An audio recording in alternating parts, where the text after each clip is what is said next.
Welcome friends. आज हम पढ़ने जा रहे हैं अकाउंटिंग फॉर शेयर कैपिटल, यानी कंपनी के लिए अकाउंटिंग करना सीखेंगे। शेयर कैपिटल की कंपनी कैसे अकाउंटिंग करती है, ठीक है। तो इसके अंदर हमें इशू ऑफ शेयर ही सीखना है इस चैप्टर में पूरे। तो पहले कंपनी क्या होती है।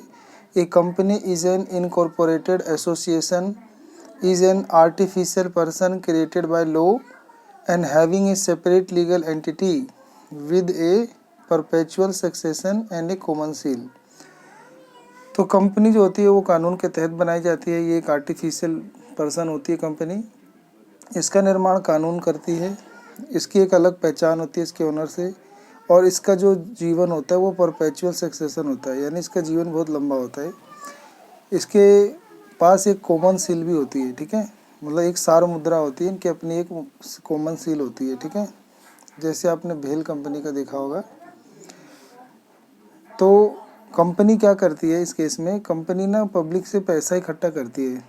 तो कंपनी पब्लिक से पैसा इकट्ठा करने के लिए कंपनी क्या करती है, जनता को शेयर जारी करती है, और पब्लिक जो होती है कंपनी के शेयर खरीदती है। शेयर मतलब मान लो कंपनी को कैपिटल चाहिए बिजनेस करने के लिए 10 करोड़। तो कंपनी को 10 करोड़ चाहिए, तो वो उसके छोटे छोटे हिस्से कर देती है, ठीक है ना। तो 10 करोड़ को जैसे 100 रुपये 500 रुपये के हिसाब से उसके छोटे छोटे हिस्से कर देती है, और उसे पब्लिक को जारी करती है। तो वो जो छोटे छोटे हिस्से लोग खरीदते हैं, तो उसी छोटे छोटे हिस्से को जो लोग खरीदते हैं और अपना अंशदान करते हैं उसे शेयर कहते हैं, यानी अंश कहते हैं, ठीक है। हर शेयर का ना एक अपना नॉमिनल वैल्यू या फेस वैल्यू होती है। जैसे 10 करोड़ के शेयर है तो या तो 100 रुपये के शेयर होंगे। तो जो 100 रुपये है ना, तो यही आपका 100 रुपये कंपनी, एक शेयर का दाम 100 रुपये है, तो इसे फेस वैल्यू या नॉमिनल वैल्यू कहते हैं। तो कंपनी जनता को जारी करती है ऐसे शेयर। जैसे 1 रुपये के मान लो ये 10 रुपये का एक शेयर है, तो ये इसका फेस वैल्यू हो गया। तो ये इसको जनता को जारी करती है, और जनता जो है इस छोटे छोटे शेयर को खरीदती है, और जनता जब खरीदती है तो वो इस कंपनी के मालिक बन जाते हैं, शेयर के मालिक बन जाते हैं। तो उन्हें शेयर होल्डर पुकारा जाता है, ठीक है, शेयर होल्डर। और कंपनी के पास जो ये पैसा जमा होता है उसे कंपनी बोलती है शेयर कैपिटल, और फिर उससे कंपनी जो होती है वो अपना बिजनेस करती है, ठीक है। अब कंपनी के पास जो ये पैसे जमा होता है उसे वो शेयर कैपिटल कहती है। अब शेयर कैपिटल के अंदर भी बहुत सारी होती हैं। कंपनी की स्थापना के समय एक मेमोरेंडम ऑफ एसोसिएशन तैयार किया जाता है, जिसके अंदर कंपनी के सारे रूल कानून, कंपनी किस उद्देश्य के लिए बनाई गई है, इसका ऑफिस कहाँ है, इसके मालिक कौन है, इन सब की जो जानकारी है वो मेमोरेंडम ऑफ एसोसिएशन में लिखी होती है। तो उसके अंदर जो शेयर कैपिटल होते हैं उसके पार्ट आता है पहला होता है उसके अंदर शेयर होल्डर, पहला होता है आपका authorise share capital. Authorise share capital में जो कंपनी होती है अपनी मैक्सिमम पूंजी रजिस्टर करवाती है कंपनी में, मतलब गवर्नमेंट के पास। तो मान लो कंपनी की मैक्सिमम कैपिटल, मान लो मैक्सिमम शेयर इसके अंदर जारी होता है, मतलब लिखा होता है, दर्ज होता है, रजिस्टर्ड होता है। तो ऑथोराइज शेयर कैपिटल को रजिस्टर्ड शेयर कैपिटल भी कहते हैं। इसमें मान लो 10,000 शेयर कंपनी के पास है और वो 100 रुपये के, तो यानी 10 लाख रुपए के ऑथोराइज कैपिटल हो गए। तो कंपनी को अपना बिजनेस करने के लिए मैक्सिमम इतना ही पैसे चाहिए होती है, तो इतने से रजिस्टर होती है। अब मान लो इतने पैसे चाहिए, तो इतने पैसे जुटाने के लिए कंपनी को या तो पूरे पैसे चाहिए, तो पूरे के पूरे पैसे कंपनी इशू कर देती है, नहीं तो मान लो कम चाहिए तो कम इशू करती है। तो ज़रूरत के अनुसार कंपनी अपने शेयर इशू करती है। तो जितना वो पब्लिक को खरीदने के लिए इशू करती है या कंपनी बेचने के लिए जनता को इशू करती है उसे इशू शेयर कैपिटल कहते हैं। तो मान लो 10,000 शेयर नहीं, कंपनी चाहती है 6,000 जारी करना, तो 6,000 गुना में 100 रुपये के शेयर, तो मान लो 6 लाख रुपये जनता को जारी की, तो इसे इशू शेयर कैपिटल कहते हैं। फिर ये जब जनता को जारी करती है तो हमारी जो पब्लिक होती है उसे खरीदती है, खरीदने के लिए अपना स्नान करती है। तो इसे बोलते हैं, जब जनता खरीद लेती है तो इसे सब्सक्राइब शेयर कैपिटल कहते हैं, ठीक है। तो सब्सक्राइब शेयर कैपिटल क्या होता है, जो जनता मतलब कंपनी के शेयर इशू करने पे जितना खरीद लेती है। अब हो सकता है कि जनता ने जो सब्सक्राइब करा है वो मान लो कंपनी तो 6,000 बेचा था, तो जनता हो सकती है कि एप्लीकेशन भेजेगी खरीदने के लिए। तो हो सकता है कि हमारे पास 70,000 7,000 के साथ, मतलब हमने तो 6,000 जारी किए थे, तो 7,000 के आ जाए एप्लीकेशन। मान लो 6 के है तो 6 के ही आ जाए या कम ही के आ जाए। तो जब ना हमने जितने के जारी किए हैं और पब्लिक अगर ज़्यादा एप्लीकेशन मनी भेज देती है तो उसे ओवर सब्सक्राइब का केस कहते हैं या ओवर सब्सक्रिप्शन कहते हैं। अगर जितना है उतना ही आ जाए तो इसे फुल सब्सक्रिप्शन कहते हैं, और जितना जारी करी थी उससे अगर कम आए, 6,000 जारी करी थी, कम आए 5,000, तो इसे अंडर सब्सक्रिप्शन कहते हैं। ठीक है, तो ओवर सब्सक्राइब में जब कंपनी के पास ज़्यादा पैसा आ जाता है तो कंपनी उसको कैसे जारी करती है, कंपनी उसको या तो रिजेक्ट कर देती है जो एक्स्ट्रा एक्सेस पैसा आया है। मान लो 6,000 जारी किया था, 7,000 का पैसा आ गया तो 1,000 शेयर के ज़्यादा पैसे आ गए, तो कंपनी यहाँ पे 1,000 शेयर होल्डरों को पैसा रिजेक्ट कर देती है, बैंक से रिफंड कर देती है। या दूसरा होता है प्रोराटा पे जारी करना, यानी 7 मांगने मतलब 6 मांगने वाले को 7 जारी करना। ठीक है, तो ये प्रोराटा कहलाता है। और तीसरा होता है कि कॉम्बिनेशन या दोनों, मतलब कुछ को रिजेक्ट कर देते हैं और कुछ को प्रोराटा अलॉट करना। ठीक है, तो ये 3 होता है, एक प्रोराटा पे जारी करना, एक रिजेक्ट करना, एक होता है दोनों का कॉम्बिनेशन करना। ठीक है, यानी कुछ को रिजेक्ट करना, कुछ को प्रोराटा पे जारी करना। और जितना आता है उतने में कोई दिक्कत नहीं है, ज़्यादा आ जाए तो ओवर सब्सक्राइब, अगर कम आता है तो अंडर सब्सक्रिप्शन। अंडर सब्सक्रिप्शन जैसे कंपनी ने 6,000 जारी किया था, 5,000 आया, तो गुना करने में 5 लाख आया। तो ऐसा नियम है कंपनी में कि 90% शेयर हमने जितने इशू किए हैं, 90% जो शेयर है वो बिक जाने चाहिए। अगर 90% शेयर नहीं बिक पाते हैं तो हमें लोगों का पैसा 14 से 15 दिनों में रिफ़ंड करना पड़ता है। नहीं कर पाओगे अगर रिफ़ंड, तो जितने दिन लेट करोगे उतने पर हमारे को वो जुर्माना लगेगा, तो हमें जुर्माना इंटरेस्ट के रूप में देना पड़ेगा। तो शेयर होल्डरों को इंटरेस्ट देना पड़ेगा 12% पर एनम के हिसाब से। ठीक है, इसका ध्यान रखना है। अब क्या होता है कि हमने जितने शेयर जारी कर दिए तो उसमें से अगर पब्लिक से सारे पैसे आ गए, एक भी पैसा नहीं छूटा, तो उसको लिखा जाता है subscribe and fully paid up के हेडिंग में। पहला हो गया ऑथोराइज कैपिटल, उसके नीचे इशू कैपिटल, उसके नीचे सब्सक्राइब कैपिटल। अब सब्सक्राइब में भी 2 पार्ट होते हैं, एक होता है subscribe and fully paid up, यानी सारे के सारे पैसे आ गए। एक होता है subscribe and not fully paid up, सारे पैसे नहीं आए, कुछ शेयर होल्डरों ने पैसा रोक रखा है। ठीक है, या अभी तक हमने पूरा कॉल नहीं मांगा है, ऐसा होता है। ठीक है, एक होता है आपका कॉल अप कैपिटल, एक होता है पेड अप कैपिटल, दोनों में अंतर होता है। कॉल अप कैपिटल वो होता है जो कंपनी ने अब तक मतलब पब्लिक से कॉल करी है। ठीक है, मान लो 100 रुपये का शेयर है तो कंपनी उसको चंदे में भी मांग सकती है। एक होता है लमसम यानी इकट्ठा मांगना, एक होता है कि थोड़ा थोड़ा करके मांगना। जैसे एप्लीकेशन पे मांग लिया 25, अलॉटमेंट पे मांग लिया 25, फर्स्ट कॉल पे मांग लिया 25 और फाइनल कॉल पे मांग लिया 25। तो मान लो कंपनी ने एप्लीकेशन अलॉटमेंट और फर्स्ट कॉल मांगी, फाइनल नहीं मांगी, तो फर्स्ट ही कॉल तक के पैसे को बोलेंगे कॉल अप कैपिटल। और अगर पूरा पूरा मांग लेगी तो कहेगा पेड अप कैपिटल। ठीक है, इसके अलावा कंपनी ने जो पैसे अभी तक नहीं मांगे हैं यानी अनकॉल कैपिटल, उसे रिजर्व कैपिटल भी कहा जाता है, उसे अनकॉल कैपिटल भी कहा जाता है। ये जो रिजर्व कैपिटल है, अनकॉल कैपिटल है, ये वो पैसे होते हैं जो कंपनी ने अभी तक जनता से नहीं मांगे हैं। और एक होता है आपका रिजर्व कैपिटल। तो रिजर्व कैपिटल क्या होता है, रिजर्व कैपिटल एक तब तैयार किया जाता है, मतलब एक होता है रिजर्व कैपिटल जो कंपनी ने अभी तक नहीं मांगी है, ये कंपनी तब मांगती है जब कंपनी पूरी तरीके से वाइंड अप होने वाली हो या कंपनी को बहुत ज़्यादा ज़रूरत हो। और एक होता है आपका कैपिटल रिजर्व, तो ये दोनों में सेम लगता है नाम में, लेकिन ये अलग होता है, ये अलग होता है। जो कैपिटल रिजर्व होता है इसको कैसे क्रिएट किया जाता है, it is created out of capital profit, capital profit होने पर ही क्रिएट किया जाता है। इसका एग्जांपल है profit on sale of fix asset, कोई फिक्स एसेट या मशीन बेच के प्रॉफिट होना, तो ऐसा प्रॉफिट जो कभी कभार होता है तो इसको कैपिटल रिजर्व में ट्रांसफ़र किया जाता है। ऐसी premium on issue of share या डिवेंचर, शेयर और डिवेंचर को जो प्रीमियम पे जारी करते हैं तो वो जो एक्स्ट्रा पैसा आता है सिक्योरिटी प्रीमियम रिजर्व का, तो वो भी कैपिटल रिजर्व में ट्रांसफ़र किया जाता है। एक होता है डिविडेंड जारी करना, डिविडेंड जारी करने के लिए पेपर में आता है कि क्या शेयर के कैपिटल रिजर्व के पैसे इस्तेमाल किए जाते हैं, तो नहीं, इस पैसे का इस्तेमाल डिविडेंड जारी करने के लिए नहीं किए जाते हैं। ठीक है, सिक्योरिटी प्रीमियम रिजर्व का जो पैसा है उसका इस्तेमाल डिविडेंड देने के लिए कर सकते हैं। ठीक है, अब इतना सारा हमने जाना कि शेयर कैपिटल के अंदर पहला पार्ट होता है मेमोरेंडम एसोसिएशन में authorise share capital, issue share capital, subscribe share capital. फिर इसके अंदर भी 2 हेडिंग होती है, subscribe and fully paid up and subscribe and not fully paid up. तो इसको बैलेंस शीट में फिर कैसे कैसे शो किया जाता है, तो कंपनी में की जो बैलेंस शीट है इसके साथ लिख दिया जाता है डेट एज एट 31 मार्च 2020, पर्टिकुलर्स लिख दिया, नोट नंबर लिख दिया, करंट ईयर प्रीवियस ईयर का अमाउंट लिख दिया। पहला आता है आपका रोमन नंबर 1, इसमें लिखते हैं इक्विटी एंड लायबिलिटी। इसके अंदर पहली हेडिंग आती है, पहला सब हेड आता है शेयर होल्डर फंड, फिर इसका सब हेड आता है शेयर कैपिटल और फिर रिजर्व एंड सरप्लस। तो जो शेयर कैपिटल होता है तो इसका फिर एक बनता है नोट टू अकाउंट और एक रिजर्व एंड सरप्लस का ही बनता है। तो अभी हम बात करेंगे कि शेयर कैपिटल में क्या आता है। तो शेयर कैपिटल के लिए हम नोट टू अकाउंट बनाएंगे, फिर इसके अंदर हमें पूरा डिटेल लिखना होता है।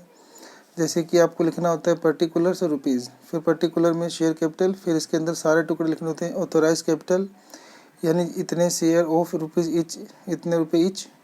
इशू कैपिटल इतने शेयर ऑफ रुपीज़ इतनी ईच। सब्सक्राइब कैपिटल, इसके अंदर फिर subscribe and fully paid up, फिर इतने शेयर ऑफ रुपीज़ इतने ईच। फिर subscribe and not fully paid up, फिर इतने रुपये इतने ईच, इतने शेयर ऑफ रुपीज़ इतने ईच। फिर यहाँ पे हम ना कॉल इन एरियर जो पैसे नहीं आ पाते हैं उसे घटा के दिखाते हैं, और जो शेयर होल्डर फंड होते हैं उसे ऐड करके यहाँ पे शो करते हैं। ठीक है, तो यहाँ पे आपका जो टोटल आता है, फिर इसी टोटल को यहाँ बैलेंस शीट में रिजर्व एंड वो इसके ऊपर यानी शेयर कैपिटल में दिखाया जाता है। ठीक है, और जो सिक्योरिटी प्रीमियम रिजर्व का पैसा आता है तो उसे हम सिक्योरिटी रिजर्व एंड सरप्लस में दिखाते हैं। सिक्योरिटी प्रीमियम रिजर्व का पैसा कहाँ दिखाते हैं, पेपर में आएगा तो रिजर्व एंड सरप्लस में दिखाते हैं। ठीक है, इतना चीज़ें आपको ध्यान रखना था। तो एक होता है आपका इशू ऑफ शेयर, शेयर को जारी करना। तो कंपनी जब शेयर जारी करती है तो शेयर दो तरीके के होते हैं, एक प्रेफरेंस शेयर होता है, इक्विटी शेयर होता है। इन दोनों में अंतर होता है, आपको ध्यान रखना है। ठीक है, प्रेफरेंस शेयर पे फिक्स रेट पे इंटरेस्ट दिया जाता है, इक्विटी शेयर पे नहीं दिया जाता है। ठीक है, तो हम जब कंपनी जब शेयर जारी करती है शेयर होल्डरों को, तो वो एक तो पार पे जारी कर सकती है, एक प्रीमियम पे जारी कर सकती है। प्रीमियम का मतलब जैसे 10 रुपये का शेयर है तो 2 रुपये एक्स्ट्रा मांगना कंपनी अपने गुडविल के लिए मांगती है और भविष्य के प्लानिंग के लिए मांगती है। और ऐसे ही डिस्काउंट पे पहले जारी किया जाता था, अब ये बैन हो गया है। ठीक है, तो अब डिस्काउंट पे जारी करना बंद हो गया है। अब डिस्काउंट पे कोई भी शेयर जारी नहीं किए जाते हैं, सिर्फ स्वीट इक्विटी शेयर जो कर्मचारियों या एम्प्लॉय को दिया जाता है उसको केवल डिस्काउंट पे जारी कर सकते हैं। इसके अलावा कोई भी जो शेयर है उसको हम जारी करना बिल्कुल बैन है। ठीक है, मना है। तो ये ऐसा कंपनी एक्ट 2013 में साफ कह दिया गया है। ठीक है, और ये जो प्रीमियम पे जारी किए जाते हैं इसका पैसा सिक्योरिटी प्रीमियम रिजर्व में जाता है और इसे कैपिटल रिसिप्ट मानते हैं। पेपर में 1 नंबर का पूछा गया था कि सिक्योरिटी प्रीमियम रिजर्व कैसी रिसिप्ट है, तो कैपिटल रिसिप्ट है, आपको ध्यान रखना है। ठीक है, और कंपनी जब जनता को कंपनी शेयर जारी करती है तो एक होता है लमसम जारी करना और एक होता है इंस्टॉलमेंट पे जारी करना। लमसम में क्या है कि अगर 10 रुपये का शेयर है तो 10 रुपये पूरा मांग लेना एक साथ। तो एक साथ जब कंपनी पूरा पैसा मांग लेती है तो उसकी जनरल एंट्री क्या होती है, तो कंपनी जब एक साथ पैसा मांग लेती है लमसम तो उसकी जनरल एंट्री होती है bank account debit to share application allotment account.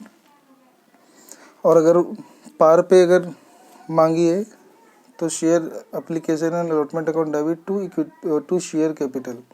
अगर इक्विटी होगा तो इक्विटी जोड़ देंगे, अगर प्रेफरेंस है तो प्रेफरेंस जोड़ देंगे यहाँ पे। ठीक है, प्रीमियम पे भी जारी कर सकती है। तो फिर शेयर एप्लीकेशन अलॉटमेंट, पहली एंट्री तो वही होगी bank account debit to share application allotment account, और दूसरी होगी share application allotment account debit to share capital account to security pay reserve account. ठीक है, इतना ध्यान रखना है। ठीक है, एक होता है कि कंपनी क्या होती है कि इंस्टॉलमेंट में मांगती है पैसा, इंस्टॉलमेंट में किस्तों में। जैसे कहती है कि 10 रुपये का शेयर है तो अब 4 रुपये एप्लीकेशन पे दे दो, 3 रुपये अलॉटमेंट पे दे दो, फर्स्ट कॉल के अब 2 रुपये दे दो, फाइनल कॉल पे 2 रुपये दे दो। ठीक है, तो इस तरीके से कंपनी पैसा मांगती है। तो इस तरीके से अगर मांगती है तो क्या जनरल एंट्री की जाती है, तो जनरल एंट्री की जाती है पहली पैसे आने की bank account debit to share application account.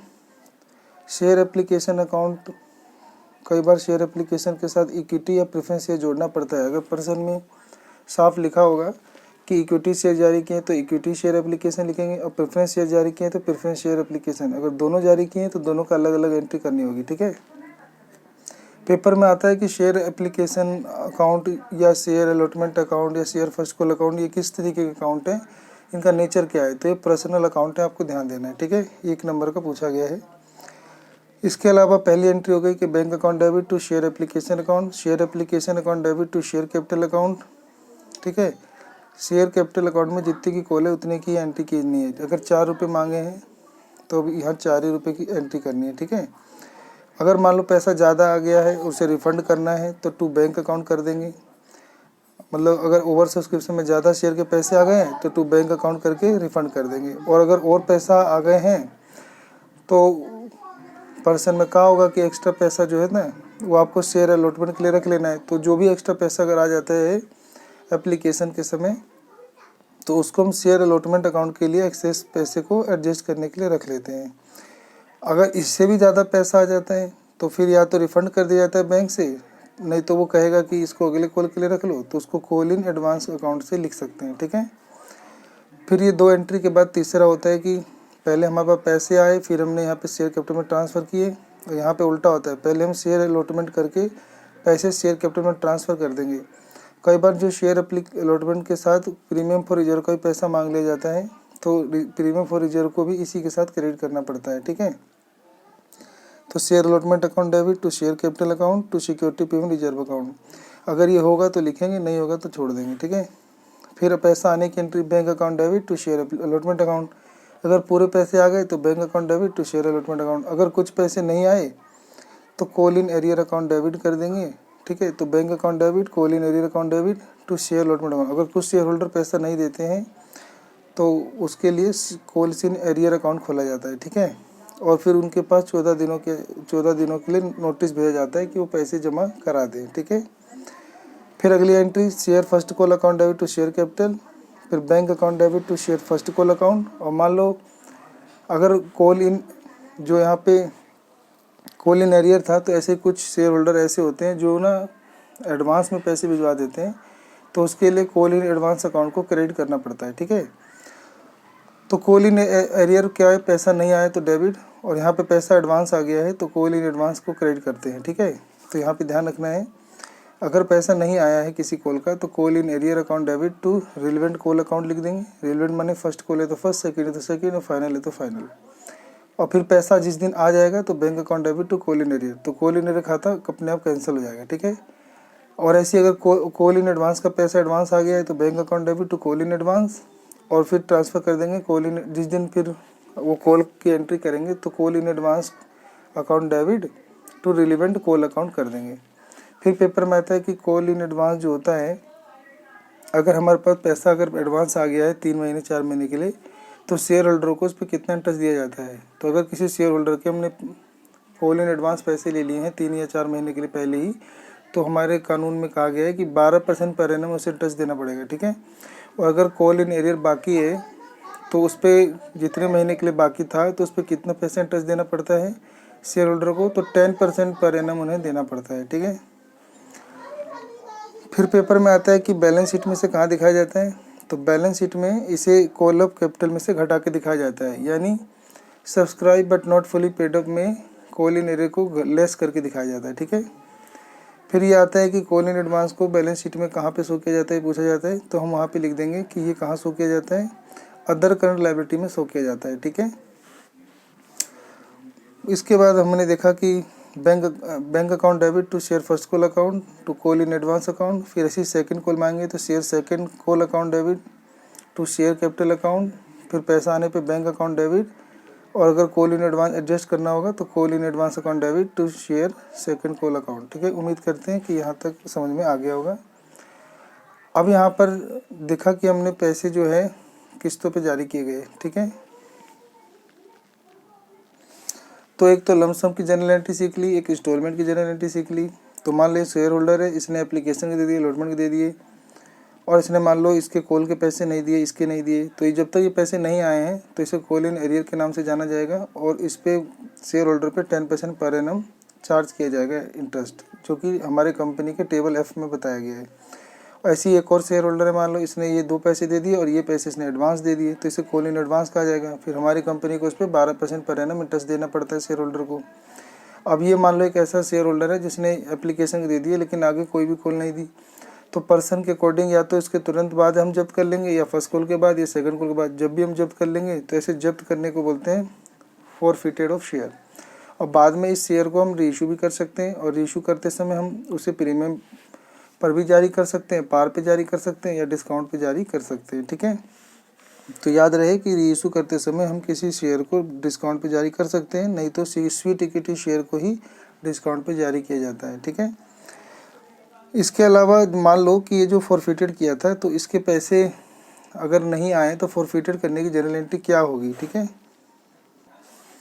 तो ये हमारा फॉरफिटेड ऑफ शेयर की जनरल एंट्री है। शेयर कैपिटल अकाउंट डेबिट, जितने की आपने कॉलअप करी है, अगर आप अलॉटमेंट तक पैसे मांगे हो जब्त कर रहे हो तो अलॉटमेंट तक के पैसे को कॉलअप कहेंगे। अगर फर्स्ट कॉल तक मांगे हैं तो फर्स्ट कॉल तक के पैसे को कॉलअप कहेंगे। या पूरे पैसे मांग लिए हैं, पूरे कॉल मांग लिए हैं तो फेस वैल्यू लिखेंगे, फेस वैल्यू, ठीक है। तो share capital account debit, security premium reserve account debit. ये सिक्योरिटी प्रीमियम रिजर्व अकाउंट को डेबिट तब करना है जब आपको ना सिक्योरिटी प्रीमियम रिजर्व के पैसे नहीं मिले हैं। अगर आपको सिक्योरिटी प्रीमियम रिजर्व के पैसे मिल गए हैं तो ये एंट्री आप नहीं करेंगे, ठीक है। तो जब्त करने की एंट्री हो गई share capital account debit, security premium reserve account debit to share forfeited account to call in arrear account. अगर आपने कॉल इन एरियल अकाउंट खोला है तो फिर कोई भी दूसरे नाम नहीं लिखेंगे, सिर्फ कॉल इन एरियल लिखेंगे। अगर कॉल इन एरियल नहीं लिखोगे तो इसकी जगह जो कॉल नहीं आया उसका नाम लिखेंगे। मान लो शेयर अलॉटमेंट के पैसे नहीं आए तो शेयर अलॉटमेंट अकाउंट, और शेयर फर्स्ट कॉल के नहीं आए तो फर्स्ट कॉल, सेकंड आए तो सेकंड कॉल, ठीक है। तो जब्त करने की एंट्री हो गई share capital account debit, security premium reserve account debit to share forfeited account to call in arrear account, या इसकी जगह टू शेयर अलॉटमेंट अकाउंट और शेयर फर्स्ट कॉल अकाउंट। ध्यान देना है कि जो शेयर कैपिटल अकाउंट डेबिट करोगे इसमें कॉलअप पैसा आएगा, और सिक्योरिटी प्रीमियम रिजर्व तभी लिखोगे जब जिस कॉल पे साथ में प्रीमियम मांगने पे पैसा नहीं आया हो। शेयर फॉरफिटेड अकाउंट में वो पैसा आएगा जो हमारे पास ऑलरेडी रिसीव हो चुका है, वो हम जब्त कर लेंगे। इसको भी मैं नाम ए दे रहा हूँ, ठीक है।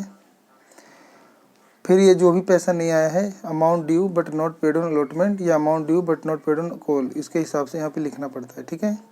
तो जितना डेबिट है उतने से ही क्रेडिट होगा, या जितना डेबिट है उतने से ही क्रेडिट होगा, ठीक है। फिर यहाँ पे एक चीज़ का ध्यान देना है कि यहाँ पे जैसे सिक्योरिटी प्रीमियम रिजर्व है तो पेपर में आता है कि इस पैसे का इस्तेमाल कंपनी कहाँ कहाँ करती है। इसके इस्तेमाल डिविडेंड जारी करने में, ठीक है, प्रीमिलरी एक्सपेंस को राइट ऑफ करने में, या discount on issue of share को राइट ऑफ करने में, अपने शेयर को बायबैक करने में, या रिडक्शन ऑफ प्रीमियम के पैसे चुकाने में, ठीक है। तो इन जगह इस्तेमाल किया जाता है। फिर आता है कि सिक्योरिटी प्रीमियम रिजर्व कहाँ शो किया जाता है, तो इसे बैलेंस शीट में शेयर होल्डर फंड में शेयर कैपिटल के अंदर जो हेडिंग होती है दूसरी, रिजर्व एंड सरप्लस के अंदर शो किया जाता है, ठीक है, नोट टू अकाउंट में, ठीक है। फिर इसके बाद हमारा रीइशू करने की एंट्री क्या होगी, रीइशू करने की एंट्री हो जाएगी bank account debit to share capital account. अगर जारी करने में कुछ नुकसान हो गया है तो डिस्काउंट पे जारी करे हो तो discount on issue of share का खाता नहीं खुलेगा, इसकी जगह शेयर फॉरफिटेड का खाता खुलेगा। तो bank account debit, share forfeited account debit, अगर जारी करने में कुछ नुकसान हो गया है तो share forfeited account debit to share capital, और अगर प्रीमियम पे जारी करे हो तो ये नहीं आएगा शेयर फॉरफिटेड अकाउंट, फिर आएगा सिक्योरिटी प्रीमियम रिजर्व अकाउंट, ठीक है। तो रीइशू प्राइस से बैंक अकाउंट डेबिट होगा, और जितना पैसा डिस्काउंट पे जारी किया वो शेयर कैपिटल में चला जाएगा। ये खाता नहीं खोला जाता है, डिस्काउंट इश्यू शेयर याद रखना है, ठीक है। और फिर यहाँ पर जितना पैसा आपने पेडअप या कॉलअप किया है तो शेयर कैपिटल में आ जाएगा, और अगर प्रीमियम पे जारी किया होगा तो सिक्योरिटी प्रीमियम रिजर्व में चला जाएगा, ठीक है। इसको हमने यहाँ पे जो फॉरफिटेड शेयर है इसको हमने यहाँ बी नाम दिया है, और इससे पहले भी हमने यहाँ पे जितने पैसे जब्त किए थे उसे ए कहा था, और यहाँ पे जितने पैसे डिस्काउंट पे जारी करे हैं उसको बी कहा है, ठीक है। अब ध्यान देना है कि यहाँ आपने जितना जब्त किया है तो डिस्काउंट उतने तक दे सकते हो, उससे ज़्यादा नहीं दे सकते। यानी जो ये पैसा डिस्काउंट दोगे तो ये ए के बराबर दे सकते हो या ए से कम दे सकते हो, लेकिन कभी भी ए से ज़्यादा डिस्काउंट नहीं दोगे, ठीक है, इस बात का ध्यान रखना है। फिर जब हम ये रीइशू कर देते हैं तो उसके बाद जो बचे हुए पैसे होते हैं शेयर फॉरफिटेड के, उसे कैपिटल रिजर्व में ट्रांसफ़र करना होता है। तो उसकी जनरल एंट्री होती है share forfeited account debit to capital reserve. अब इसको पैसे को निकाला कैसे जाए, कैपिटल रिजर्व में कितना पैसा आएगा, तो ए यानी जितना पैसा आपने यहाँ पे जब्त किया था उस पैसे को आप यहाँ लिख दोगे और गुना कर दोगे नंबर ऑफ शेयर इशू, आपने जितने शेयर इशू किए उससे मल्टीप्लाई कर दोगे, और डिवाइड दे दोगे नंबर ऑफ शेयर फॉरफिटेड, यानी जितने शेयर आपने जब्त कर लिए थे। तो इसको काटने से जो आंसर आएगा उसमें से आप घटा दोगे जो डिस्काउंट पर जारी करने से नुकसान हुआ है, ठीक है, यानी बी वाला पार्ट। तो ये घटा दोगे तो ये जो पैसा आएगा ये आपका कैपिटल रिजर्व में यहाँ पे ट्रांसफ़र हो जाएगा, ठीक है। इसके अलावा issue of share consideration other than cash भी होता है, यानी कैश के अलावा किसी और चीज़ों पे पैसा जारी मतलब शेयर जारी करना। तो एक प्रमोटर्स को जारी किया जाता है, एक अंडरराइटर को जारी किया जाता है, एक वेंडर को जारी किया जाता है। तो जो प्रमोटर्स को जारी किया जाता है तो उसके लिए जनरल एंट्री करते हैं इनकॉर्पोरेशन एक्सपेंस डेबिट, या प्रीमिलरी एक्सपेंस भी कह सकते हैं डेबिट टू प्रमोटर्स, फिर promoters account debit to share capital, ठीक है। तो ये एंट्री आपको याद रखनी है। और अगर अंडर राइटर को जारी किए जाते हैं तो अंडर राइटर एक्सपेंस या underwriter commission account debit to underwriter, और underwriter account debit to share capital, ठीक है, टू शेयर कैपिटल। और ये जो खर्चे होते हैं ना, इसको साल के एंड में राइट ऑफ करना पड़ता है। तो इसको राइट ऑफ कहाँ करते हैं, तो statement of profit and loss account debit to underwriter commission या to promoters account to incorporation expense, ये कर देंगे। ठीक है, प्रमोटर्स नहीं, इनकॉर्पोरेटेड एक्सपेंस को क्रेडिट कर देंगे। वेंडर को अगर हमने असेट्स खरीदा है तो assets account debit to vendor होगा। अगर उसकी पूरी कंपनी खरीद ली है तो असेट्स अकाउंट या sundry assets account debit to vendor account to sundry liability account.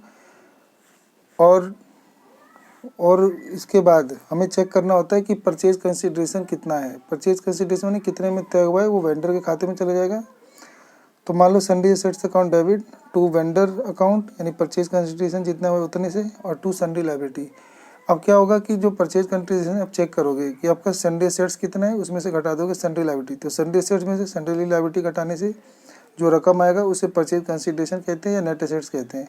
तो मान लो अगर परचेज कंसिडरेशन है, अगर वो ज़्यादा आ रहा है, इन दोनों की डिफरेंस है यानी sundry asset minus sundry liability से, तो ये नेट असेट्स कहलाएगा। तो नेट असेट्स से अगर ज़्यादा है परचेज कंसिडरेशन तो इसमें गुडविल निकलेगी, और अगर ये परचेज कंसिडरेशन कम है और नेट असेट ज़्यादा है तो यानी इसका क्रेडिट बैलेंस आएगा, यानी ये कैपिटल रिजर्व कहलाएगा। ठीक है, तो यानी अगर आपका परचेज कंसिडरेशन ज़्यादा है और असेट्स कम है तो फिर गुडविल को डेबिट करोगे। अगर सन्ड्री असेट ज़्यादा है, परचेज कंसिडरेशन कम है, तो फिर ये कैपिटल रिजर्व में चला जाएगा। ठीक है, उसके बाद ना वेंडर को जब शेयर जारी करेंगे तो vendor account debit to share capital, और अगर उसे कैश दिया है तो टू कैश अकाउंट, उसे चेक दिया है तो टू बैंक अकाउंट, और अगर उसे तुमने बिल ऑफ एक्सचेंज दिया है तो टू बिल्स पेबल अकाउंट आ जाएगा। ठीक है, और अगर कई बार उसको अगर हमने शेयर जो है प्रीमियम पे जारी किए हैं तो यहाँ पे टू सिक्योरिटी पेमेंट रिजर्व आ जाएगा। ठीक है, सिक्योरिटी पेमेंट रिजर्व आ जाएगा, याद रखना है। फिर उसके बाद